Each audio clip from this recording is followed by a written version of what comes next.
doing Cortez, Quetzalcoatl, and La Malinche. Cortez, Quetzalcoatl, and La Malinche están todos conectados a través de los aztecas. Los aztecas creían que Quetzalcoatl regresaría el año en que Cortez llega a México. Cortez y los aztecas trataron de hacer la paz primero. Cuando eso no funcionó, Cortez utiliza los enemigos de los aztecas en su contra. La Malinche ayudó a traducir para Cortez.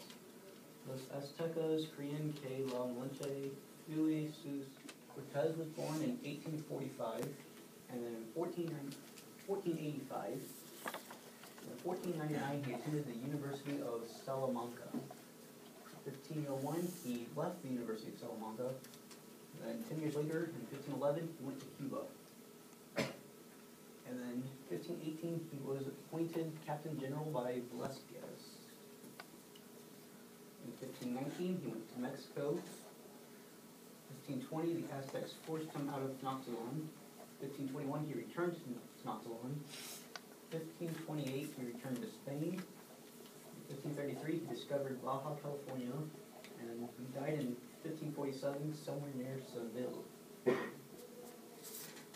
Cortez was very sick as a child, and he told the Aztecs he suffered from a disease of the heart that could only be cured by gold.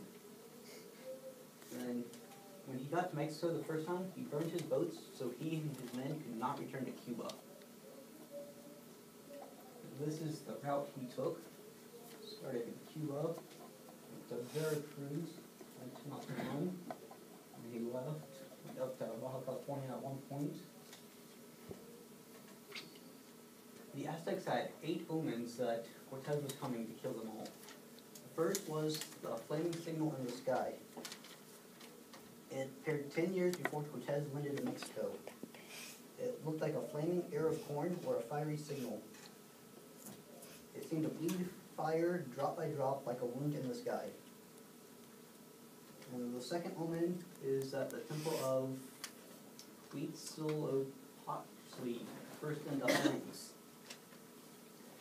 Third was the temple of Zihu-Takuti was damaged by a lightning bolt, and Zihu-Takuti was the fire god, so they believed that he was angry at them and sent the lightning bolt down.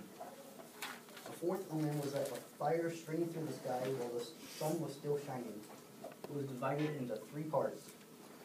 It flashed out from where the sun set and raced straight to where the sun rises, giving off a shower of sparks like a red-hot coal. When the Aztecs saw it, they thought it was coming from the heavens. The fifth omen was that the wind lashed the water until it boiled. And the Aztecs thought it was boiling with rage, as if it were shattering itself in its frenzy. The sixth is that the Aztecs heard a weeping woman night after night. The woman passed by in the middle of the night, wailing and crying in a loud voice, "My children, we must flee far away from the city. Or, my children, where shall I take you?" They believed it was Quetzalcoatl, an ancient earth goddess. The seventh omen was a bird with a mirror for a head. Some hunters caught the bird in the nets. It was the color of ashes and resembled a crane. It was brought to Montezuma in the Black House, which was the House of Magical Studies. When Montezuma stared into the mirror, he saw a distant plain with people moving across it, spread out in ranks and coming forward in great haste. They made war against each other and rode on backs of animals resembling deer. When he had other people look into the mirror, they saw absolutely nothing. And the eighth and last omen was monstrous beings in the streets. When one of the monstrous beings was sent to Montezuma, when he saw them, they disappeared. Quetzalcoatl. He was the feathered serpent of precious twins, the god of intelligence and self-reflection, primordial god of creation. He was destined to come back the year Cortez arrived. And then La Malinche. She was known as Dona Marina by the Spaniards. She helped translate between Montezuma and Cortez.